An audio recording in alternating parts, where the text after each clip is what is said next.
I always thought my life with Emily was something solid, like a house built on rock instead of sand. We'd been married for 12 years, and I'd spent most of that time believing she was my anchor. I'm James, a 38-year-old architect, not the kind of guy who chases drama or thrives on suspicion. Emily was a freelance illustrator, her days filled with sketchpads and coffee stains, her laughter a constant hum in our home. We lived in a quiet suburb outside Portland, a place where the trees whispered secrets and the neighbors minded their own business. Our routine was predictable, mornings with toast and jam, evenings with takeout and old movies. I liked it that way, but about 6 months ago something shifted. It wasn't obvious at first, just a faint crack in the foundation. She started taking longer with her projects, staying up late in her little studio at the back of the house. I'd peek in sometimes, see her hunched over her desk, her auburn hair falling over her face, and she'd smile at me, tight, distracted. "Just a deadline," she'd say, waving me off. I didn't push. I trusted her. Why wouldn't I? She'd never given me a reason not to. Then came the trips. She started leaving for client meetings in the city, sometimes overnight. She'd pack a small bag, kiss me goodbye, and promise to call. I'd nod, tell her to drive safe, and watch her taillights disappear down the street.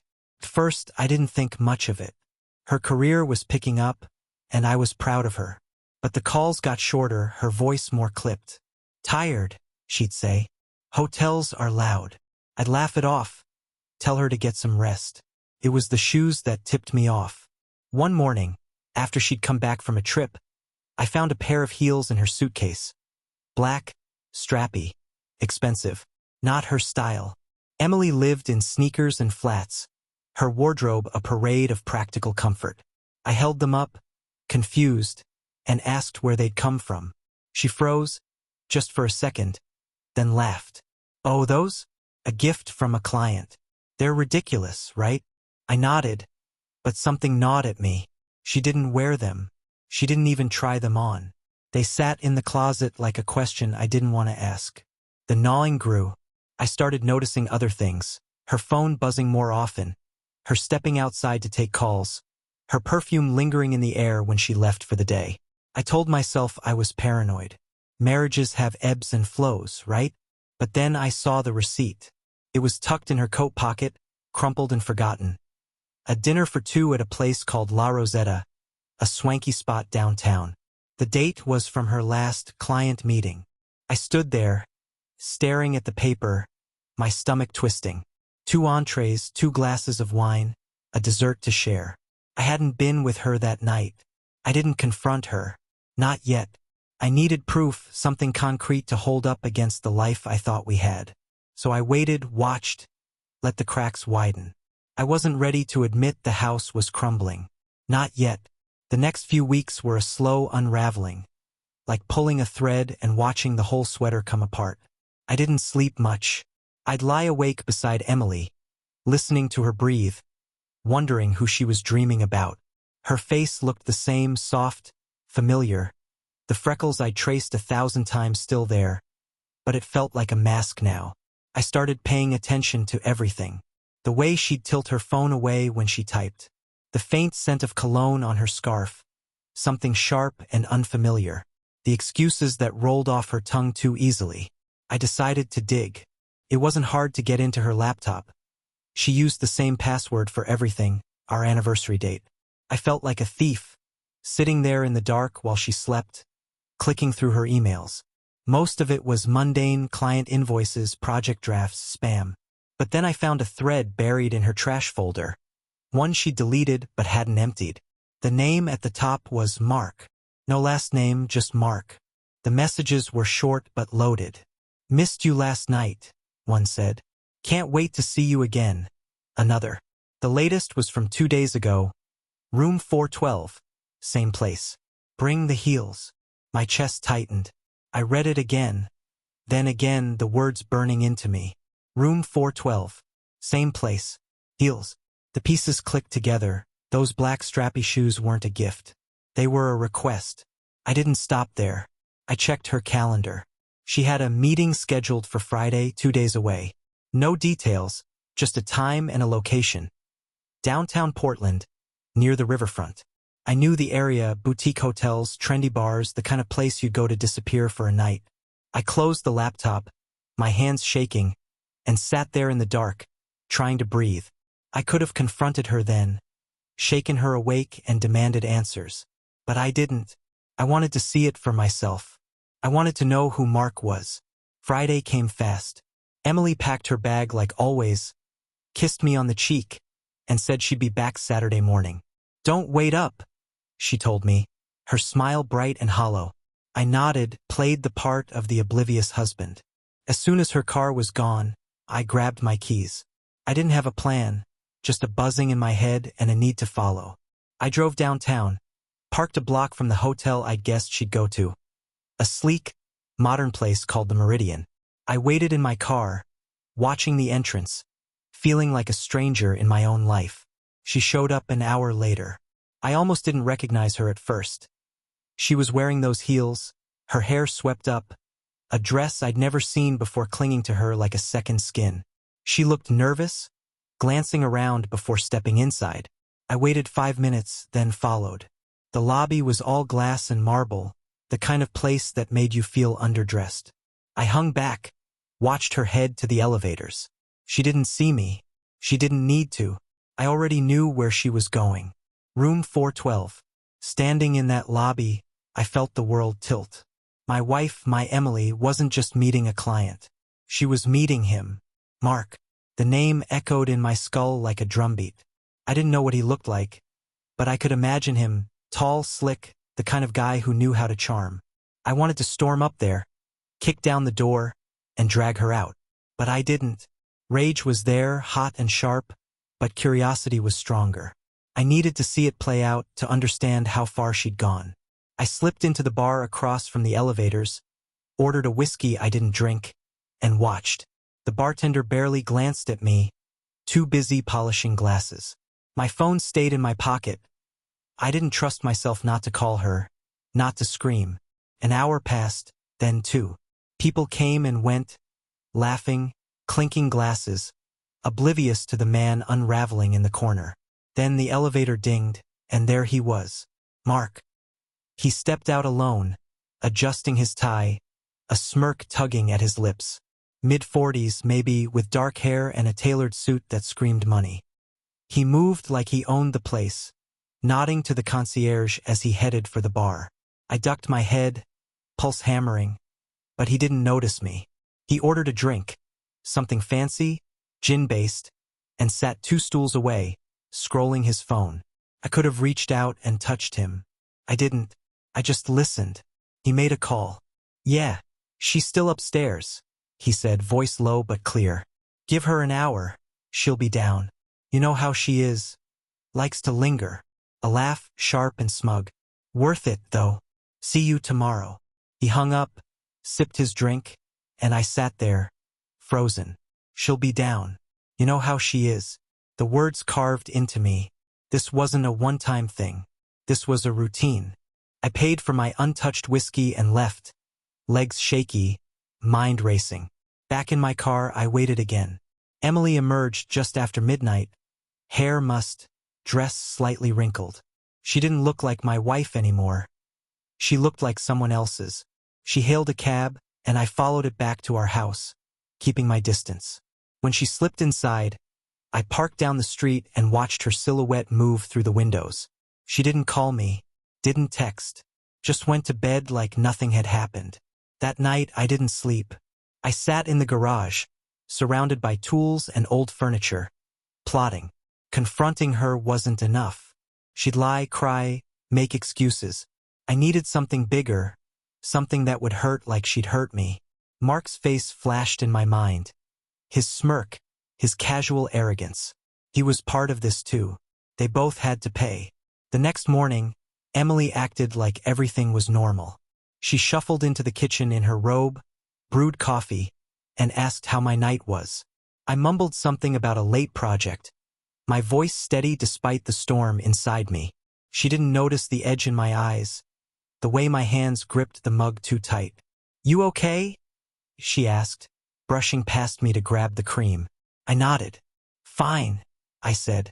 She smiled, kissed my forehead, and went to her studio. I watched her go, feeling the weight of every lie she told me. I spent the day digging deeper. Mark wasn't hard to find once I had a starting point. His phone call had given me a lead. His voice, his confidence, the way he'd said, "See you tomorrow." I cross-checked her emails again, found a signature in one of his replies. Mark Hensley, Creative Director, Hensley and Company. A quick search pulled up his profile. Advertising exec, based in Portland, married, 2 kids. His LinkedIn was polished, full of buzzwords and awards. His life looked perfect. I hated him more for it. I drove to his office that afternoon, a glass tower downtown. I didn't go in, just watched from across the street, sipping coffee that tasted like ash. He came out around 5, laughing with a colleague, briefcase swinging. I followed him. He stopped at a gym, then a bar, then home, a big house in the West Hills, all windows and manicured lawns. His wife greeted him at the door, blonde and smiling, their kids chasing a dog in the yard. I sat in my car, a block away, and watched their life unfold like a movie I wasn't in. Emily called me while I was there. "Hey, I'm grabbing dinner with a friend tonight," she said, casual as ever. "Might be late." I knew it was a lie. I told her to have fun, my voice flat. She didn't notice. I hung up and kept watching Mark's house. His wife put the kids to bed, lights flicking off one by one. He stepped onto the porch, lit a cigarette, and stared at the sky. I wondered if he was thinking about Emily. I wondered if he knew I existed. That's when the idea hit me. Revenge wasn't just about hurting Emily. It was about dismantling everything they thought they had. Mark's perfect life, Emily's double game. I could take it all apart, piece by piece, and make them feel the ruin I was living in. I drove home, mind buzzing with possibilities. Confrontation was too small. I needed something permanent, something they'd never recover from. Sunday was quiet. Emily stayed home, sketching in her studio, humming like nothing was wrong. I watched her through the doorway, her hands moving over the paper, and felt a strange mix of love and hate. I still remembered the woman I'd married, the one who'd danced with me in the rain, who'd cried when we bought this house. But that woman was gone, buried under layers of deceit. I couldn't unsee her in that dress, stepping out of the meridian, her lips curved in a secret smile. I started planning. Mark was the key. He was the one who'd pulled her into this, or maybe she'd pulled him. Either way, he was the fulcrum. I needed to know more about him, his weaknesses, his world. I spent hours online, digging through his social media, his company's website, public records. His wife's name was Claire, a real estate agent with a bright Instagram full of family photos and open houses. She didn't know. I could tell from the way she captioned pictures of him. "My rock. Best dad ever." It made me sick. Monday, I called in sick to work and followed Mark again. He had a meeting at a coffee shop downtown, some hipster place with exposed brick and overpriced lattes. I sat in the back, baseball cap pulled low, and watched him charm a client. Handshakes, laughs, the whole show. He didn't see me. After the client left, he lingered, texting someone. Emily, probably. My fingers twitched, wanting to smash the table, but I stayed still. Patience was my weapon now. I trailed him to his next stop, a lunch spot near the river. He met a woman there, but it wasn't Emily. She was older, sharp-eyed, in a power suit. They talked business, papers spread out between them. I eavesdropped from a nearby table, catching snippets, budgets, campaigns, deadlines. She was his boss, I realized. Mark was good at his job, but he answered to her. Another piece of the puzzle. That night, I sat in the garage again, sketching my own plan. Emily thought she could live 2 lives. Mark thought he could have it all, wife, kids, mistress. I'd take it away, but not with noise or fists. I'd use what I knew, their secrets, their trust, their perfect little worlds. I'd make them turn on each other, watch them crumble from the inside. It wouldn't be quick. It'd be slow, deliberate, and they'd never see me coming. The days blurred into a strange rhythm, watching, waiting, plotting. Emily went about her life, oblivious to the shadow I'd become. She'd kiss me goodbye each morning, her lips cool against mine, and I'd smile back, playing the part. Inside, I was a furnace, burning with every detail I uncovered. Mark Hensley wasn't just a fling. He was a fixture, a thread woven into her days. I found more emails, more deleted messages. Room 412 again? One read. "You're spoiling me," she'd replied. Spoiling her.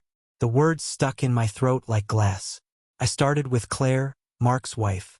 She was the weakest link, the one who'd feel the betrayal deepest. I didn't want her to confront him. Not yet. I wanted her to doubt, to simmer, to unravel on her own. I created a burner email, something untraceable, and sent her a photo. It was one I'd snapped outside the Meridian. Mark stepping out, tie loose, that smug grin on his face. I didn't add much, just a line.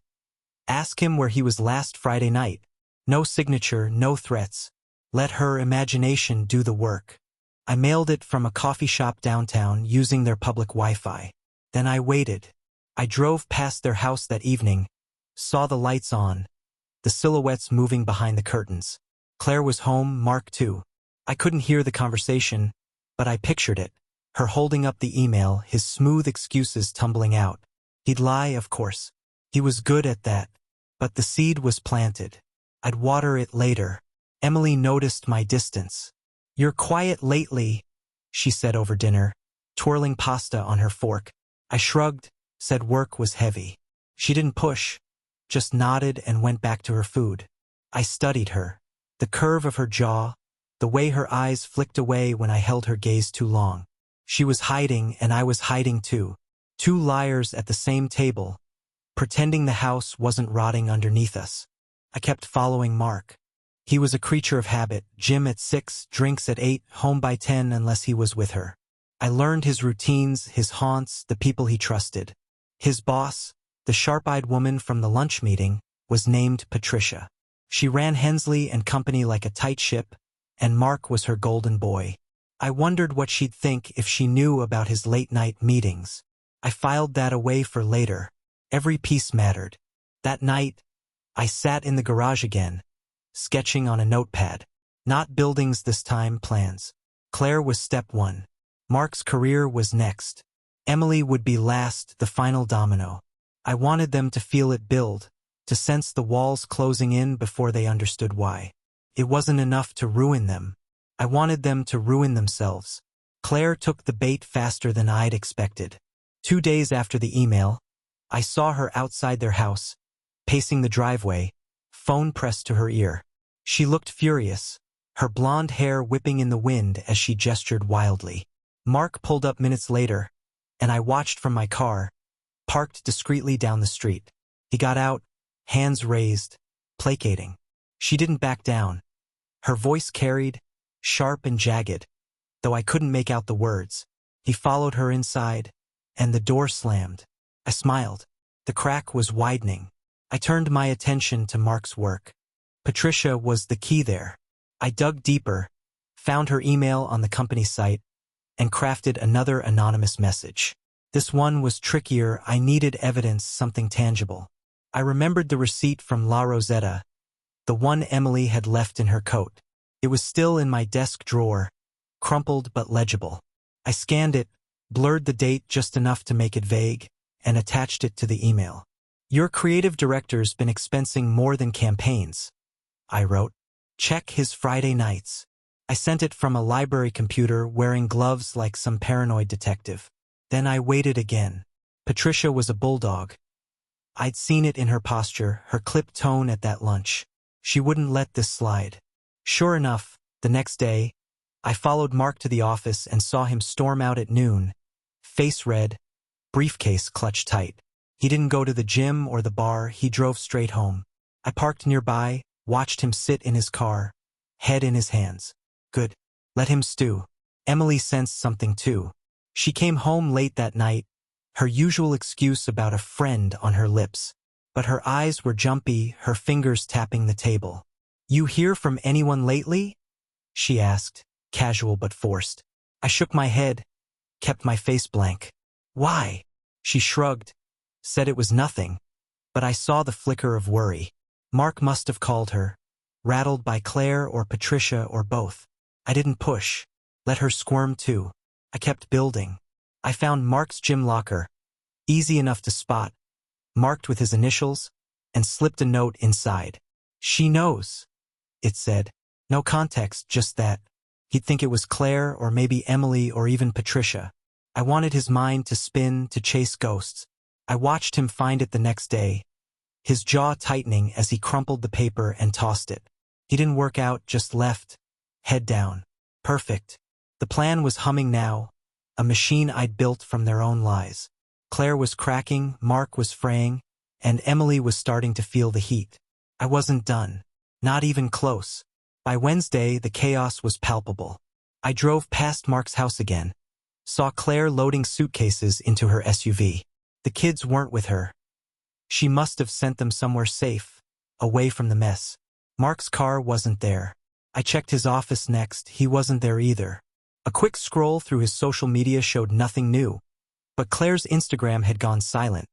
Her last post a cryptic quote about trust being a fragile thing. I'd broken their rhythm. Felt good, but it wasn't enough. Emily was unraveling too. She came home that night, pale and distracted, her phone buzzing nonstop. She didn't answer it, just silenced it and shoved it in her bag. Rough day, I asked, pouring her a glass of wine. She nodded, took it with shaky hands. Just clients being difficult, she said. I didn't buy it. Mark was probably calling, panicking, dragging her into his spiral. I let her sip her wine, let the silence stretch. She didn't ask about my day. She didn't look at me. I stepped up the pressure. I found an old photo of Emily and me, our honeymoon, her laughing on a beach, and mailed it to Mark's office, addressed to him. On the back I wrote, "She's not yours." I didn't sign it. Let him wonder who knew, who was watching. I dropped it in a mailbox across town, then followed him the next day. He got it. I saw him open the envelope in his car, his face going white. He crumpled it, threw it out the window, and sped off. I retrieved it later, smoothed it out, kept it as a trophy. Patricia was moving too. I overheard Mark on a call outside a bar. He'd gone back to his old haunts, drowning his stress in gin. She's auditing everything, he snapped into the phone. Every receipt, every hour. I'm screwed. He hung up, ordered another drink. Patricia was digging just like I'd hoped. That La Rosetta receipt would surface eventually, and when it did, he'd have no excuse. His career was teetering. I'd push it over the edge soon. That night, I sat Emily down. "We need to talk," I said, calm as I could manage. Her eyes widened, but she nodded. "About what?" I leaned in, voice low. "About where you've been going." She froze, her glass halfway to her lips. "What do you mean?" she stammered. I didn't answer, just stared, letting her fill the silence with her own guilt. She didn't confess. She just stood, mumbled something about needing air, and left the room. I let her go. The trap was closing. Emily didn't sleep that night. I heard her pacing, the floorboards creaking under her weight. I stayed in bed, eyes open, listening. She didn't come to me, didn't try to explain. By morning, she was gone. Left a note about an early meeting, her handwriting shaky. I crumpled it, tossed it in the trash. She was running, but there was nowhere to go. I'd made sure of that. Mark was a wreck. I followed him again, saw him stumble out of a bar at noon, unshaven, tie crooked. He wasn't the polished exec anymore, he was a man on the ropes. I called his office from a payphone, disguised my voice, asked for him. "He's out," the receptionist said, clipped and cold. Indefinitely. Patricia had acted fast. I smiled, hung up, and drove to his house. The SUV was gone. Claire had left, maybe for good. The lawn was overgrown. A for sale sign staked in the dirt. His world was collapsing. I turned to Emily's clients next. She'd always bragged about her network. Small businesses, artists, loyal folks who loved her work. I found their emails in her laptop, drafted a message from another burner account. "Thought you should know," it read. She's been unreliable, missed deadlines, double-booked meetings. Check your contracts. I attached a fake screenshot of a canceled project, something I'd mocked up in an hour. I sent it to 5 of her biggest clients, then waited. The fallout came quick. Her phone started ringing that afternoon. Angry voices, I assumed, from the way she whispered into it, pacing the backyard. I watched from the window, sipping coffee, as she ran her hands through her hair, her face tight with panic. One client must have forwarded it to others. Her inbox was flooded by evening, cancellation notices piling up. She didn't tell me. She just sat at her desk, staring at the screen, her empire crumbling. I added one more twist. I called Mark from her phone, grabbed it while she was in the shower, dialed his number from her contacts. He picked up, voice raw. "Em? What's happening?" I didn't speak, just breathed, let him hear the silence, then hung up. He'd think she was taunting him, or worse, that she'd turned on him. I deleted the call log, put the phone back. When she checked it later, she frowned, muttered something about a glitch. I hid my smile. They were breaking. I could feel it.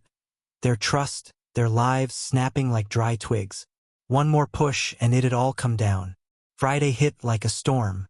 Emily came home early, eyes red, her bag slung carelessly over her shoulder. "I lost the Miller account," she said, voice flat, "and 2 others. They're saying I'm unreliable." She looked at me, waiting for comfort, but I just nodded. "That's rough," I said, stirring my tea. She blinked, confused by my calm, then retreated to her studio. I didn't follow. She didn't know half her clients were gone yet. The rest would call soon. I'd made sure of it. Mark was next. I found him at the bar again, alone, nursing a double. His suit was wrinkled, his hair a mess. I slipped in beside him, cap low, and ordered a beer. He didn't recognize me. Why would he? I was nobody to him. "Rough week?" I asked, casual, like we were old pals. He grunted, stared at his glass. "You have no idea." I leaned in, voice low. "Wife leave you?" His head snapped up, eyes narrowing, but I just shrugged. "Guessed. You've got that look." He muttered something about crazy women and went back to his drink. I left cash on the bar and walked out, his words ringing in my ears. I mailed Claire another photo that night, Mark and Emily outside the Meridian, one I'd taken weeks ago. I'd held on to it, waiting for the right moment. "He's not alone," I wrote on the back. I sent it to her new address. Public records showed she'd rented a condo across town. She'd see it, connect the dots, and burn whatever was left of Mark's life. I pictured her rage, her tears, and felt a cold satisfaction. Emily's phone rang at midnight, Mark probably. She didn't answer, just silenced it and rolled over in bed. I lay beside her, awake, plotting the final move. I'd saved her for last. Her betrayal was the deepest, the one that cut through 12 years of promises. I wanted her to feel every inch of it, to watch her world shrink until she had nothing left. Saturday morning, I made breakfast, pancakes, her favorite. She ate in silence, barely looking at me. "You okay?" I asked, all innocence.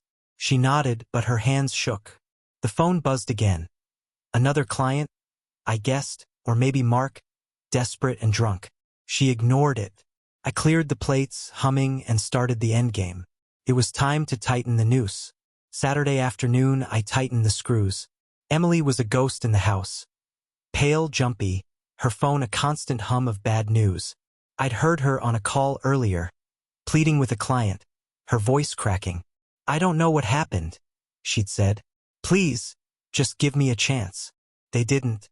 I'd made sure her reputation was ash by now. Those fake emails spreading like wildfire through her network. She didn't suspect me. She thought it was bad luck, or maybe Mark's mess bleeding into her life. I let her think that. I turned to Mark's ruin next. His career was already teetering. Patricia's audit had him on leave, his office buzzing with rumors. I pushed it further. I found a disgruntled ex-employee of Hensley and Company online. A guy named Derek who'd been fired under Mark's watch. His Reddit posts were bitter, full of rants about arrogant suits. I messaged him from a throwaway account, dangled a carrot. Heard Mark Hensley's slipping. Got anything to share? Derek bit fast, sent me files, emails, proof of Mark fudging expense reports for years. I forwarded it all to Patricia, anonymous as always. By evening, Mark's name was trending locally. Some blogger picked up the leak, ran a piece titled, "Attic Sex Fall from Grace." I read it over coffee, smiling as Emily paced the living room, oblivious. She tried calling Mark. I saw his name flash on her screen, but he didn't pick up. I wondered if he was drunk somewhere, or if Claire had finally cornered him with that photo. Either way, he was done. His house was for sale, his job gone, his wife out the door. I stripped him bare. Emily sat me down that night, eyes wet. "I need to tell you something," she said, voice small. I leaned back, ready for the confession, but she didn't spill it all. Just said work was crashing, that she might need a loan. "I'll figure it out," I told her, cold and distant. She flinched, nodded, and retreated. She still thought she could hide the rest. I let her. The truth would come out soon enough, and I'd be the one to wield it. I slept soundly that night, dreaming of the final act. Emily and Mark had built their little world of secrets, thinking I'd never see. Now it was rubble, and I was the architect of its end. One more day, and they'd feel the full weight. Sunday dawned gray and heavy, like the sky knew what was coming. Emily stayed in her studio all morning, sketching furiously, as if art could save her. I left her there, drove to Mark's old neighborhood. The for sale sign was crooked now, the house dark. I parked nearby, watched a moving truck pull up. Claire's doing? Probably, clearing out what was left. Mark wasn't there. I found him later at a dive bar across town, slumped over a table, a bottle half empty. He looked like a man who'd lost everything because he had. I didn't approach him. Instead, I mailed one last gift to Claire. Emily's heels, those black strappy ones, wrapped in tissue with a note. He kept these for her. I'd found them in Emily's closet, untouched since that night at the Meridian. Claire would know what they meant. She'd already seen the photo. This would be the knife twist. I dropped the package at a post office, then called Mark from a payphone. "She sent them back," I said, voice low, then hung up before he could respond. Let him think Emily had betrayed him too. Back home, Emily was fraying. Her phone was off now. She'd given up answering the calls. "I'm going out," she muttered, grabbing her keys. I didn't ask where. I followed instead, keeping my distance. She drove to a park downtown, met Mark on a bench. They argued, her hands flailing, his head bowed. I stayed in my car, watched through binoculars. She cried, he yelled. Then she stormed off. He didn't chase her. Their bridge was burning, and I'd lit the match. That night, I cooked dinner, steak, rare the way she used to love it.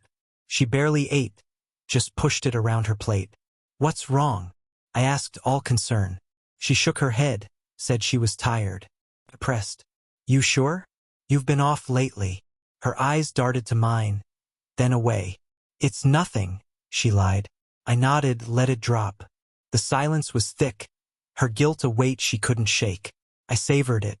I finalized the plan before bed. Tomorrow I'd end it, expose her to herself, to me, to what she'd done. Mark was already broken. Emily would be next. I'd saved the cruelest cut for last. Monday morning, I called Emily's last big client, some gallery owner named Susan, using a blocked number. "She's been lying to you," I said, voice disguised. "Check her invoices. She's double-dipping." Susan sputtered, promised to look. I hung up, knowing it was over. By noon, Emily got the call. Susan's voice loud enough to hear through the door. "You're done," she snapped. Emily didn't argue, just sat there after, staring at her sketch pad, blank and useless. Her career was dust. I moved to Mark next. His blogger story had legs now, reporters sniffing around, his name a punchline. I emailed the original leak to his kid's school, addressed to the principal. "Thought you should know who's on your PDA," I wrote. Petty, maybe, but it'd hit him where it hurt, his perfect dad facade. Claire would hear too, through the grapevine. I wanted every corner of his life poisoned. Emily came to me that afternoon, broken. "I've lost everything," she said, tears streaking her face. Clients, projects. I don't know how this happened. I sat her down, handed her a glass of water. Tell me the truth, I said, voice steady. All of it. She hesitated, then it poured out. Mark, the hotel, the months of sneaking around. I didn't mean for it to go this far, she sobbed. I'm sorry, James. I listened, face blank, letting her dig her own grave. When she finished, I stood, walked to my desk, and pulled out a folder. Inside were the emails, the receipt, photos, every piece I'd collected. I dropped it in her lap. I know, I said. I've known for weeks. Her eyes widened, hands trembling as she flipped through it. You did this? She whispered, realizing. I didn't answer, just stared, letting her see the man she'd made me. She bolted up, ran to her studio, locked the door. I didn't follow. I'd already won. Her confession was the cherry on top. Now she'd live with it, knowing I'd orchestrated her fall. Mark was next, but he'd get no confrontation. He'd just rot in the wreckage I'd left him. Tuesday, I finished Mark. I'd kept one ace up my sleeve. A voice recording from that night at the bar, when he'd rambled about crazy women. I'd caught more than I'd realized. Him muttering about Emily, about Claire, about keeping it all together. I edited it, clipped it tight, and sent it to Claire's new email, found through her real estate listings. He's still talking, I wrote. She'd hear his slurred disdain, his casual betrayal. I pictured her listening, her face hardening, any lingering doubt about leaving him gone. I checked on Mark later.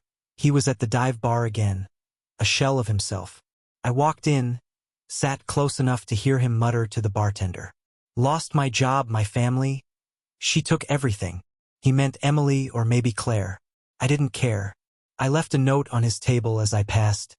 You took mine first, and walked out. He'd read it or he wouldn't. Either way, he'd feel the weight. His house sold that day. I saw the sign change to pending. He had nothing left. Emily stayed in her studio all day, the door locked. I didn't knock. She emerged at night, eyes hollow, and tried to talk. Can we fix this?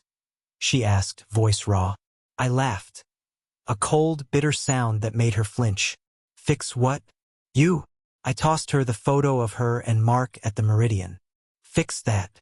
She stared at it, then at me and crumpled. I'll leave, she whispered. I shrugged. Your call. She packed a bag, moved slow, like she hoped I'd stop her. I didn't. She left the heels behind, ironic since they'd started it all. I burned them in the backyard, watching the flames eat through the straps, the smoke curling into the night. Felt final, but not enough. I wanted her to carry this longer, to feel it in her bones. I slept alone that night, the house quiet for the first time in weeks. Mark was broken, Emily was gone, and I'd torn their world apart with my own hands. Revenge tasted sharp, but it wasn't sweet yet. One more move and it'd be perfect. Wednesday, I sealed it. Emily had crashed at a friend's place. I knew because I'd tracked her phone, a trick I'd learned weeks ago. I didn't care where she went, just that she was out. I packed her studio, sketches, pens, laptop, into boxes and dropped them at a thrift store. Her art, her lifeline, gone to strangers for pennies. I kept one drawing, a portrait of us from years ago, and hung it in the living room, a ghost on the wall. She'd see it someday if she ever came back. Mark got his final blow too. I'd found his car listed online. Some desperate sale to scrape cash. I bought it through a proxy, had it delivered to a junkyard, and watched them crush it into a cube. I mailed him a photo of the wreckage, no note, just the image. Let him wonder who'd done it, why. His last tether to his old life, flattened. Claire had filed for divorce. I saw the notice online.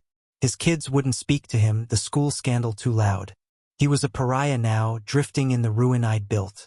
Emily called that afternoon, voice trembling. Where's my stuff? She asked. I told her the truth, donated, gone. She screamed, cursed me, then hung up. I didn't flinch. She'd wanted a new life with Mark. Now she had nothing. Her clients wouldn't touch her. Her name was mud. She'd feel that emptiness every day, knowing I'd taken it all because she'd taken me first. I sat in the house that night, alone, the quiet settling like dust. The revenge was done. Mark a hollow man, Emily a shadow of herself. I dismantled them piece by piece, turned their betrayal into a mirror they couldn't escape. It wasn't joy I felt, not exactly, just a cold, steady calm. I'd rebuilt my world by breaking theirs. Months later, I heard Mark was in a halfway house, Emily scraping by somewhere upstate. I didn't check. I didn't need to. The portrait hung there, her pencil lines fading, a reminder of what was and what I'd done. The house stood firm again on rock I'd laid myself. They'd never forget me. I made sure of that.